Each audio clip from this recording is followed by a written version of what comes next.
আজি আমি ইপিপিএল দলৰ কেন্দ্ৰীয় কমিটিৰ পৰা আপোনালোকক কিছু তথ্য আপোনালোকক প্ৰথম শুনাব বিচাৰিছোঁ। এই ভিডিঅ'টো চাওক।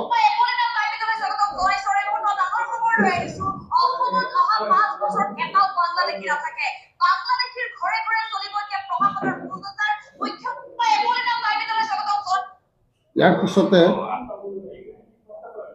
আৰু এটা চলাই দি আছোঁ।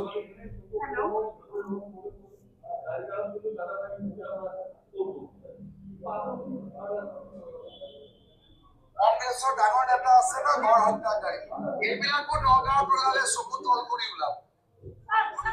এই 5 বছৰতো কামিহাৰডাল ভাঙিলো, অহা 5 বছৰৰ পুৰা সমান কৰিম। যে অসমীয়া মানুহৰ প্ৰতি কোনেও ৰঙা চকু আজি ইয়াৰ পিছতে আৰু এটা মই ভিডিঅ' দেখাই আছোঁ। এইটো আমাৰ জয়ন্তমূলৰ ডাঙৰে স্পষ্ট কৰি দিছে যে ইছলাম ধৰ্মাৱলম্বী দপদপানি অসমতো চলিব, বেলেগ কোন ৰাজ্যত কৰে। গতিকে আমি অসমৰ মাননীয় মুখ্যমন্ত্ৰী দেৱ ডক্টৰ হিমন্ত বিশ্ব শৰ্মা ডাঙৰীয়াক চেলেঞ্জ ধৰিছোঁ। তেখেতে উজনিৰ পৰা নামনিলৈ তেওঁ মুছলিমবিলাকৰ কামিহাৰ ভাঙিব, আমাৰ বড়োলেণ্ডত আমি সোমাবই নিদিওঁ। এইটো আমি ইপিপিএল দলে আমি চেলেঞ্জ কৰিছোঁ তেওঁলোকক। আমাৰ বড়োলেণ্ডত হিন্দু মুছলমানটো নচলিবই, এইটো আমি আগতীয়াকৈ জনাই দিছোঁ। এতিয়া মুখ্যমন্ত্ৰী দেৱে কৈছে যে অসমীয়া কোন, অসমীয়াৰ ফালে যদি চাই তেতিয়াহ'লে মিয়াৰ ৰঙা চকু ভাঙিব। ৰঙা চকুটো কি ভাঙিব বুলি কৈছে। এতিয়া মোৰ প্ৰশ্নটো হ'ল তেখেতক অসমীয়া কোন, কাৰণ বড়ো, ৰাভা, কাৰ্বি, ডিমাচা, গাৰো তেওঁলোকে তেওঁলোকৰ নিজৰ পৰিচয় কেতিয়াও অসমীয়া বুলি নকয়। গতিকে কাৰ ফালেদি মুছলমানে ৰঙা চকু চাব? তো গোটেই অসমত যদি আমি কেলকুলেশ্যন কৰোঁ, অসমীয়া মানুহৰ জনসংখ্যা খুব কম। গতিকে তেওঁ বড়ো, ৰাভা, কাৰ্বি, ডিমাচা, গাৰো এইসকলক নিজকে অসমীয়া বুলি তেওঁলোকে নিজেই পৰিচয় দিব নিবিচাৰে, য'ত মুখ্যমন্ত্ৰী ডাঙৰীয়াই এওঁলোকক অসমীয়া বুলি কৈ থাকে। আজি প্ৰমাণটো চাওক।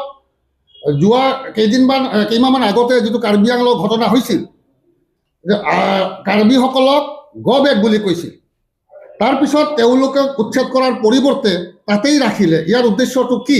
গতিকে আমি বড়োলেণ্ডত কোনো হিন্দু মুছলিম চলিব নিদিওঁ আৰু মুছলমানৰ ওপৰত কোনো ধৰণৰ টৰ্চাৰ আমি গ্ৰহণ নকৰোঁ। এইটো মুখ্যমন্ত্ৰীৰ লগত আমি চেলেঞ্জ ধৰিছোঁ। ইয়াৰ পিছত তেওঁ কৈছিলে উজনিৰ পৰা নামনি, তাতে বড়োলেণ্ড বাদ, কাৰণ আমাৰ বড়োলেণ্ডখন আমি অসমত নাই বুলি আমি মনে মনে ভাবি লৈছোঁ। আমি এদিনতো পামেই ছেপাৰেট বড়োলেণ্ড। গতিকে আমাৰ বড়োলেণ্ডত এটাও ঘৰ ভাঙিব নোৱাৰে, তেওঁ কোনো মুছলমান উচ্ছেদ কৰিব নোৱাৰে। আৰু তেওঁক যোৱাকালি তেওঁলোকৰ এজন নেতা যিটো কৈছিলে, যিটো ভিডিঅ'ত দিছিলে, মুছলমান ধৰ্মাৱলম্বী বোলে জয়ন্ত মল্ল বৰুৱাই তেখেতে থাকিব নিদিয়ে বোলে অসমত। এওঁলোকৰ মাথাত কি আছে মই গম নাপাওঁ। তেওঁলোকে হয়তো নাজানে মুছলিম ধৰ্মাৱলম্বী অসমত থাকিব দিব নোৱাৰে বোলে। গতিকে আমি ইপিপিএল দলে চেলেঞ্জ কৰিছোঁ তেওঁলোকৰ লগত, এবাৰ বড়োলেণ্ডত আহি তেনেকুৱা কথাটো কওক যে মুছলমানসকল ওলাই যাওক। আমি মুছলমানক ৰক্ষা কৰাৰ কাৰণে আমি ইউপিপিএল দল বদ্ধপৰিকৰ। আমি বিভিন্ন সংগঠনৰ লগত আমি আলোচনা কৰিছোঁ আৰু আমি ইতিমধ্যে সিদ্ধান্ত লৈছোঁ। সেইকাৰণে আমি 2-3 দিন আগতে বড়োলেণ্ডৰ এটা ডাঙৰ ৰাজনৈতিক দল BPFক প্ৰশ্ন কৰিছিলোঁ, আপোনালোকে এই যে মুখ্যমন্ত্ৰীয়ে যি কথা কৈ আছে তাৰ বিৰোধিতা কিয় নকৰে? আমিতো অপেনলি বিৰোধিতা কৰি আছোঁ। আপোনালোকে নিজৰ ষ্টেণ্ডটো ক্লিয়াৰ কৰি দিয়ক যে মুছলমানৰ ওপৰত ঘৰ ভাঙিব, মেৰুদণ্ড ভাঙিব বুলি কৈ থাকে। আপোনালোকে ক্লিয়াৰ কৰি দিয়ক আপোনালোকৰ ষ্টেণ্ডটো কি, যে মুছলমানক উচ্ছেদ কৰিলে আপোনালোকে নকৰোঁ বুলি কওক। কিয় আজিলৈ উত্তৰ দিয়া নাই? আমি কেইদিনমান আগতে প্ৰশ্ন কৰিছিলোঁ। ইয়াৰ উপৰি আমাৰ এই বিজেপিৰ নেতাবোৰে আমাৰ BTCখন গিলিবলৈ লৈছে। 6 শিডিউল এৰিয়াটো ভাগিবলৈ চেষ্টা কৰিছিলে, যদিও পাৰা নাই। বাওখুংৰি, গুৰেশ্বৰ, টংলা ইয়াত BTCৰ মানুহৰ কোনো কেণ্ডিডেটে নাই, সব BTCৰ বাহিৰৰ মানুহ বিজেপি আনি ইয়াতে চালানি কেণ্ডিডেট দিছে। গতিকে আমি বিশেষকৈ গোটেই BTRৰ জনসাধাৰণক আমি অনুৰোধ কৰিছোঁ যাতে BTCৰ মানুহ ভোট দিয়ে। আৰু বিশেষকৈ আজি আকৌ আমি কৈছোঁ যে BPFৰ কিছুমান কৰ্মকৰ্তা য'ত য'ত বিজেপিয়ে খেলি আছে তাত আমাক সমৰ্থন দিব বুলি ক্লিয়াৰ কৰি জনাই দিছে। গতিকে আমাৰ ক্লিয়াৰ স্পষ্ট কথা, আমি 15টা সিটৰ ভিতৰত 11ৰ পৰা 12টা পাম। BPFে 1টা বা 3টা বা পাব, 12টা যদি পায় 3টামান পাব, তাৰপিছত বিজেপি শূন্য। এইটো হৈছে আজিৰ প্ৰেছ মিট।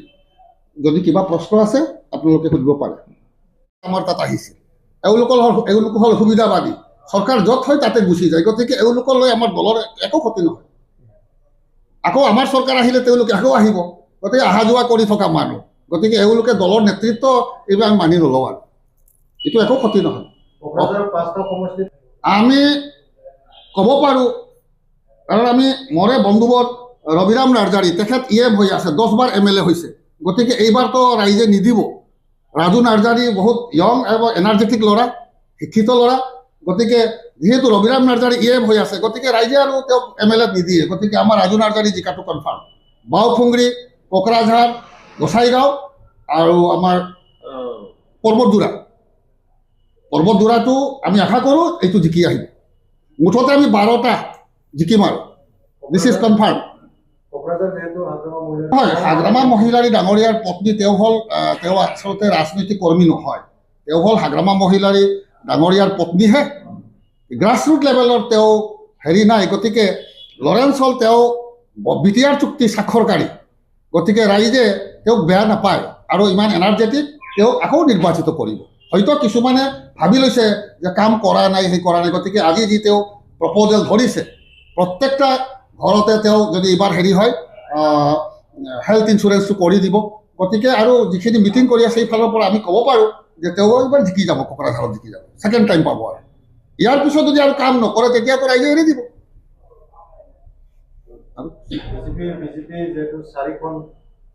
চাৰিখন বাওফুংৰি এটা ডুপ্লিকেট বিজেপি দিছে, এইটো আমাৰ, এইটো কৈ দিলোঁ। BSDটো আমাৰ, বুৰেশ্বৰ আমাৰ, তাৰপিছত টংলাটো আমি জিকিম, কাৰণ BPFৰ মানুহে আমাক সমৰ্থন দি আছে। কাৰণ 20 চনৰ যিটো ঘটনা, মুখ্যমন্ত্ৰীৰ সংগী পাংগী যিবিলাকে BPFক অত্যাচাৰ কৰিছে সেইটো পাহৰিব পৰা নাই। সেইকাৰণে বিজেপিক আমাৰ BTCৰ পৰা উৎখাত কৰিবই বিজেপিক। সেইকাৰণে BPFৰ পৰা আধা কৰ্মী আমাৰ কেণ্ডিডেটক সমৰ্থন দি আছে। এইটো আমি প্ৰকাশ্যে কৈ দিলোঁ। আৰু আমি আলোচনাৰ কোনো প্ৰশ্নই নাহে। তেওঁলোকে আমাৰ বিৰোধী দল, গতিকে তেওঁলোকৰ কৰ্মীকৰ্তা তেওঁলোকে দেখাই আছে যে আমাৰ পৰা গৈ আছে, কিন্তু ভিতৰেদি আমাৰ ফালে যে ছাপোৰ্ট দি আছে সেইটো আমি গম পাওঁ। গতিকে ইলেকশ্যনৰ ৰিজাল্টত আপোনালোকে গম পাব। তাৰপিছত আপোনাৰ প্ৰমোদ বড়ো যিখন আমাৰ তামোলপুৰ, আজিতো বিশ্বজিৎ দৈমাৰে নিজে চাৰেণ্ডাৰ কৰিলে। গতিকে ইয়াত আৰু প্ৰশ্নই নাহে। বিজেপিৰ 4টা আমাৰ প্লাছ আৰু 7টা কি 8টা আমি পাম। আৰু তাতে আৰু আমাৰ ক'ব লগাটো নাই, মিছা কথা কোৱা নাই, ঠিকে আছে। এইটোতো আমাৰ সমালোচনা কৰাৰ অধিকাৰ নাই। তাতে প্ৰত্যেকটা কেণ্ডিডেটে নিজৰ মেনিফেষ্টোটো বেলেগ বেলেগকৈ ধৰিছে। আমাৰ ইতিমধ্যে প্ৰচাৰ আৰম্ভ হৈছে, কিন্তু জেনেৰেল যিটো মেনিফেষ্টোটো ইলেকশ্যনৰ 5 দিনমান আগতে কৰি দিব। আৰু কিন্তু কনষ্টিটুৱেঞ্চি ৱাইজ মেনিফেষ্টোটো বেলেগ। ধৰক আমাৰ কোকৰাঝাৰত লৰেন্স ইছলাৰে এইবাৰ অহা 4 মাহৰ ভিতৰত অভাৰব্ৰিজটো বনাই দিব। গতিকে এইবিলাক তেওঁৰ কনষ্টিটুৱেঞ্চি ৱাইজ মেনিফেষ্টো। আৰু আছে।